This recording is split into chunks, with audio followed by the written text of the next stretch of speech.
Tal y como le decía al inicio del programa, hoy concluyó la convención bancaria y ahí estuvieron presentes los 3 candidatos punteros a la presidencia de la República y hablaron de diversos temas, desde la corrupción hasta la confianza en las instituciones. Para analizar este tema me acompañan Jesús Ugarte, Gonzalo Soto y Said Mera. ¿Cómo están? Abraham, ¿cómo estás? Hola, ¿qué tal? Buenas tardes, señores. Bueno, si les parece, vamos haciendo el análisis por cada una de las presentaciones que hicieron. Mead, si les parece, lo hacemos en el mismo orden en el que aparecieron allá. Comenzó Mead. ¿Cuál fue la lectura? ¿Qué es lo que vieron en esta presentación que hace ante banqueros, además, ¿no? Claro, yo diría, bueno, antes de empezar a ver las propuestas de cada uno de los candidatos, sí creo que queda claro cuál es el candidato del gremio de los banqueros. Creo que si midiéramos los aplausos por el aplausómetro, creo que queda claro ahí, si el universo de votantes fueran los banqueros, pues creo que ganaría, sin lugar a dudas, ampliamente José Antonio Meade, y tiene todo el sentido, ¿no? Es de alguna manera... bien conocido por el sector, él ¿no? conoce a los banqueros lo conocen a él fue, como sabemos, titular de Sedesol, fue titular de la Secretaría de Hacienda. Claro. Ahora, en general platicábamos aquí con los compañeros hace un momento, creo que las propuestas quedan pues un tanto cortos, ¿no? Creo que escuchamos algo más de lo que han venido ya comentando, ¿no?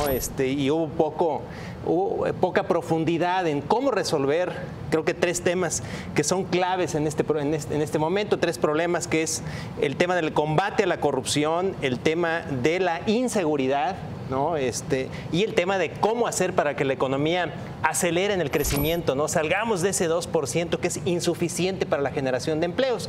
Aquí tenemos del tema de la corrupción, pues justo alguna de las propuestas por parte del candidato del PRI, ¿no? El reivindicar la fuerza policial, fortalecer instituciones, entre otras cosas, ¿no? Como parte de este tema, ¿no? Claro. Hay perdón, en el caso de José Antonio Meade, es el candidato que más veces ha ido. Yo no sé si nada más de esta elección, quizá en la historia reciente electoral de este país, a la convención bancaria. O sea, esta fue su convención número 20. Debe ser, Fue su convención 20 o 21, entonces es normal que fuera un escenario, entre comillas, natural, que fuera un ecosistema conocido para el candidato. Sin embargo, hay 2 puntos que a mí me llaman la atención. Más allá de cualquier tema del aplauso, digo, al final del día, los banqueros tienen, un voto de un banquero vale lo mismo que el de un ciudadano, entonces en realidad creo que eso no necesariamente refleja que vaya mejor o peor. No, claro que no refleja, porque la no va a ser determinante, decisivo en las elecciones del día que es el 1 de julio. Muy distinta de hoy. Por eso lo digo. Y 2, a mí me sorprenden una cosa en particular de él, que es, siendo que era un escenario que él conoce, en temas que él conoce y que domina, no hubo realmente un diálogo interesante en materia económica por parte de José Antonio Meade. Las propuestas. Se presentó, habló acerca del Estado de Derecho, como lo ha venido haciendo en otros foros. Claro, fue y habló acerca de la acaban de decir los banqueros, también lo acaban de comentar. Yo lo sé, pero al final del día no hay una propuesta que realmente atraiga, como que sentía que ya tenía el foro ganado, pero no se dio cuenta quizá que este foro lo estaban observando muchos para ver qué tanto podía hablar en materia económica o de sus propuestas con el tema relacionado del sistema financiero. Yo rescato dos cosas, quizá más un poco políticas. Una, cuando dice que ningún partido tiene la virtud, ¿cómo lo dijo? La virtud. El monopolio de la virtud. El monopolio de la virtud. Y yo soy el más honorable. Básicamente dice, pues ningún partido tiene la cara limpia, lo cual creo que tiene razón. Pero después dice que él no es el candidato, que en la boleta no va a estar el PRI, sino él. Que la presidencia no es para el PRI, sino para él. Me parece una retórica, perdón, pero vacía, porque él está usando el aparato del PRI, él tiene entre su principal equipo a priistas, tiene incluso priistas de cepa, vamos a decir a Manifaba Beltrán es uno de ellos.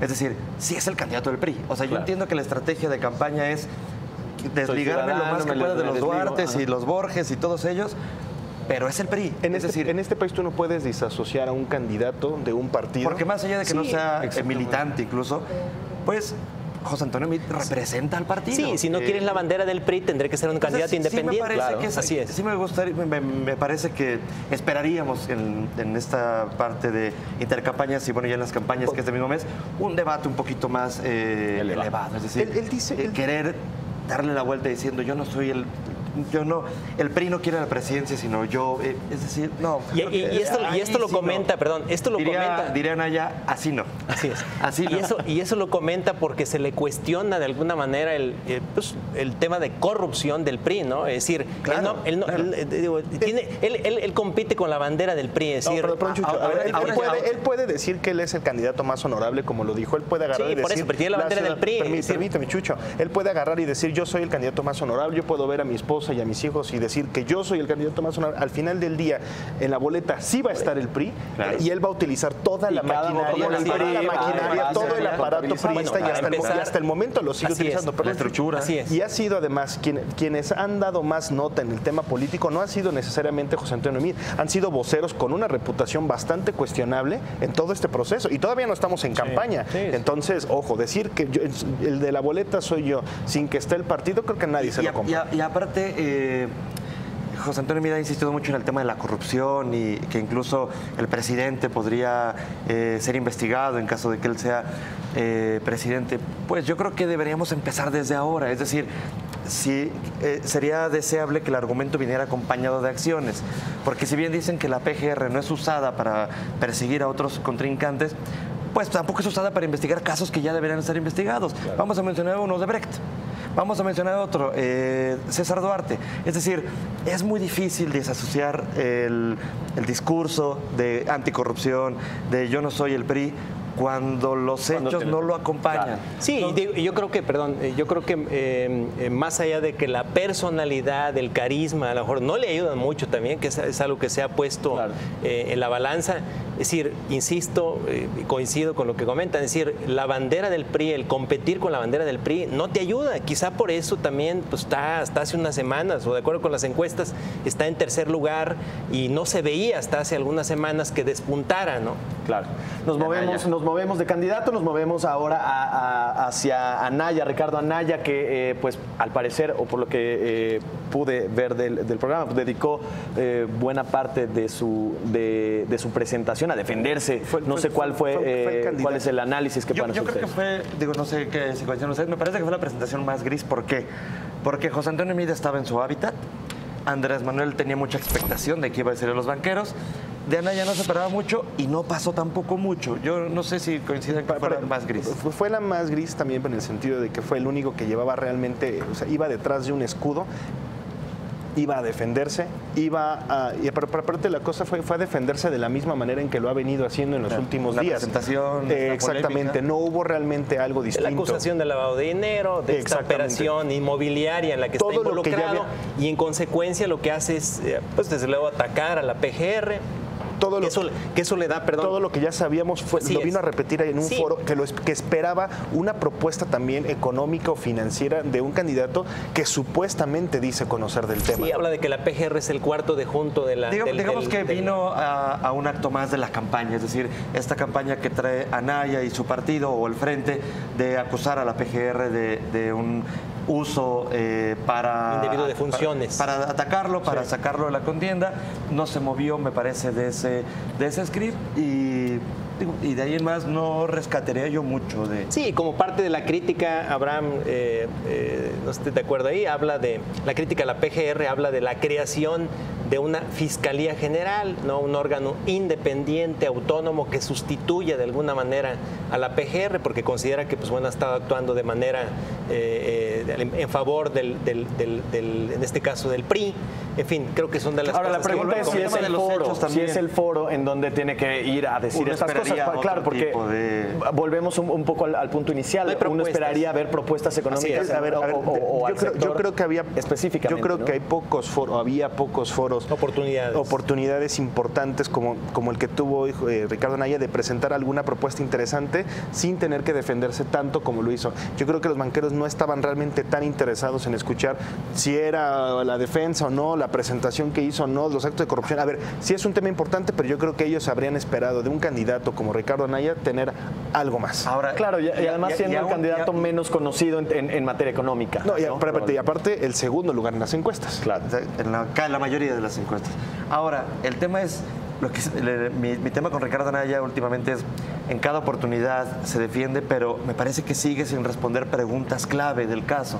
Es decir, hay preguntas del famoso caso de la nave industrial y del presunto uso de lavado de dinero, empresas fantasmas. Es decir, todavía hay muchas preguntas que Ricardo Anaya no ha contestado. Es decir, ha contestado lo mismo, e incluso en el video donde saca el pizarrón, pero sigue habiendo preguntas que no contesta.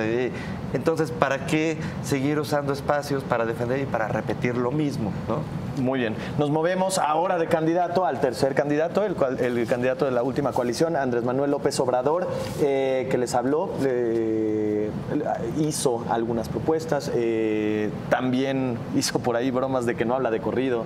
En fin, ¿cuál es muy pausado, el análisis? ¿no? Muy pausada. Creo que es la tercera contienda la que compite por la elección presidencial, pero sí, es decir, no sé si sea la edad, no sé a qué pase ahí, siempre ha sido, pero más, yo creo que más de lo habitual, no sé si sean los años. No habla de corridito. Como yo creo que para destacar, lo comentábamos las últimas semanas, creo que ha hecho un esfuerzo muy claro por agarrar y dejar en claro que él no está peleado de alguna manera con la iniciativa privada, con el empresariado, y creo que lo deja ahora de manifiesto con los banqueros. No voy a nacionalizar, no va a emprender prácticas que vayan en contra del libre comercio. De libre comercio, quererse ganar, insisto, esa estrategia de ganarse la confianza de los empresarios, en este caso del gremio de los banqueros, creo que yo destacaría ese punto. No sé si se lo ganó, porque tampoco me parece que tuviera una presentación espectacular. No fue para nada espectacular. Esa es la pregunta, ¿era lo que se esperaba también de alguno de los candidatos? Y volvemos al... La verdad, yo esperaba un poco más, tanto de su discurso como de empatía de los banqueros. Creo que sí, los banqueros fueron con el candidato que más fríos fueron con él, lo cual creo que se esperaba, pero sí me quedé con algo, como que también esperaba más de Andrés Manuel. Yo resumiría rápido en dos temas de la presentación de Andrés Manuel. Uno, pide un voto de confianza, y dos, al final, entre que sí y entre que no, les recordó que él es el líder de las encuestas, ¿no? Les dijo al final, y bueno, y por cierto, pues vamos bien, habló hasta de 15 puntos en las encuestas. Me parece que no es coincidencia que haya sacado ese tema. En algún momento señores, acuérdense quién va liderando las encuestas. No es así como mencionábamos que de MID el entorno natural era la convención bancaria, totalmente lo contrario para alguien como Andrés Manuel. Fueron fríos, como dice Isaí, del tema de la recepción, pero él también me parece que tuvo un discurso muy frío. Creo que era una muy buena oportunidad también para él ser mucho más agresivo en las propuestas económicas y en tratar de reafirmarles. Él lo único que dijo es, yo les diría, no vamos a afectar a la banca en nada, tengan confianza. Quiero trabajar con ustedes. Los necesitamos para crecer, necesitamos la inversión privada, la inversión pública va a mejorar, pero no más allá. Yo creo que sí. Perdón, y repitió ahí dos cosas que me parecen bastante importantes. El tema de que no va a haber reformas inicialmente hasta mediados del sexenio. Y la otra, pese a lo que habíamos escuchado de algunos de sus voceros, algunos de gente de campaña, él aquí volvió a insistir en el tema de revisar el proyecto del nuevo aeropuerto de México. Ahora, con el tema de las reformas, de facto, en el análisis, porque no lo dijo, no se lo podemos atribuir a sus palabras, pero al decir no habrá reformas, de facto me parece, entonces estaré diciendo no voy a mover el tema energético, porque para mover el tema energético necesitarías una reforma constitucional e incluso educativo. Es decir, si no va a haber ninguna reforma, quiere decir que no le va a mover ni al tema educativo ni al tema energético. Entonces, insisto, de facto entendería uno eso con sus palabras, ¿no? Que ahí yo también destacaría absolutamente todos los grupos financieros hablan de tres grandes factores que podrían afectar al peso, la volatilidad en los mercados este año, las tasas de la Fed, el Tratado de Libre Comercio y las elecciones. De haber habido algún movimiento relevante o alguna propuesta o algún factor de incertidumbre se hubiera reflejado en el tipo de cambio, y en la terminal podemos ver el tipo de cambio, cómo se movió toda la semana, prácticamente al cierre de la semana no reaccionó. Desde mi punto de vista creo que eso quiere decir que no hubo ninguna sorpresa, ninguna sorpresa ni positiva ni negativa, simplemente se mantuvo estable, no sé cómo ayer quizá un poquito, ¿no? Una reacción positiva al tema de los aranceles. Sí hay, que incluso aquí creo que nos faltó comentarlo, sí se nota una reacción positiva. Ahora vamos a hablar de ese tema también. En un momento más vamos a hablar del tema de los aranceles al acero, pero sí se nota una reacción positiva al haberse anunciado que México estaba de alguna manera exento de la aplicación de aranceles a las importaciones de acero en Estados Unidos. Entonces, sí se nota una reacción, pero coincido, no hay hasta ahora pues una afectación o una gran volatilidad por estos tres temas. ¿En qué momento? Perdón, volviendo al tema de Andrés Manuel, otra cosa que rescataría fue casi al final cuando habla del tigre, ¿no? De si va a haber un fraude, si hace un fraude, van a soltar al tigre y yo no me voy a meter. Creo que eso, en ese foro, no creo que haya caído muy bien, porque creo que, aparte se presentó ante un foro que lo vimos en un texto de la revista de Bloomberg Business Week México, el 80% de esa gente que estaba ahí, votaría que no, cree que va a perder. ¿No? Cree que va a perder. La apuesta sigue siendo el que va a perder. 80% de los inversionistas banqueros cree que va a perder. Entonces dice eso ahí, no creo que haya caído bien, aunque yo sí diría que pese a todo lo negativo y toda la crítica que se puede hacer al tema de la toma de reforma en 2006, sí creo que hay que señalar que también fue una manera de encauzar todo ese enojo social.